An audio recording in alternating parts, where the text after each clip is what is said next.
নবীজি বলছেন জাহান্নামে আমি উকি মেরে দেখেছি, জাহান্নামে দেখেছি বেশিরভাগ অধিবাসী, জাহান্নামের বেশিরভাগ মানুষ হচ্ছে উম্মতে মুহাম্মাদের নারী জাতি। বলেন নাউজুবিল্লাহ। এই নারী জাতি মানে আমার বোন, আপনার মা, আপনার স্ত্রী, আমার বোন, আমার মা, আমার স্ত্রী, আমাদেরই তো। নারী কি আমাদের বাইরে? কেন তারা জাহান্নামে যাবে? নবীজি বলছেন কয়েকটা কারণ। এক, তারা বেশি বেশি লানত এবং অভিশাপ করে। এক। দুই, তারা এমন কিছু কাপড় পরে শেষ জামানায় বাইরে ঘুরবে যে কাপড়গুলো পরেও তারা নগ্ন থাকবে, অর্থাৎ বেপরদামির কারণে। তিন, তারা বুক পিঠ চাপড়ায়, প্রলাপ বিলাপ করে, এটা একটা কারণ। চার, তারা স্বামীর সাথে কখনো কখনো কুফরি করে। কেমন?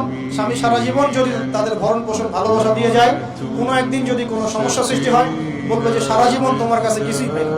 এই সবকিছুর ঊর্ধ্বে একটা কারণ আছে, এই সবকিছুর ঊর্ধ্বে একটা কারণ আছে, সেটা হলো, শোনেন, তাদের উদ্ধত মস্তকটা আল্লাহ পাকের বিধানের সামনে সহজে অবনত হতে পারে, চায় না।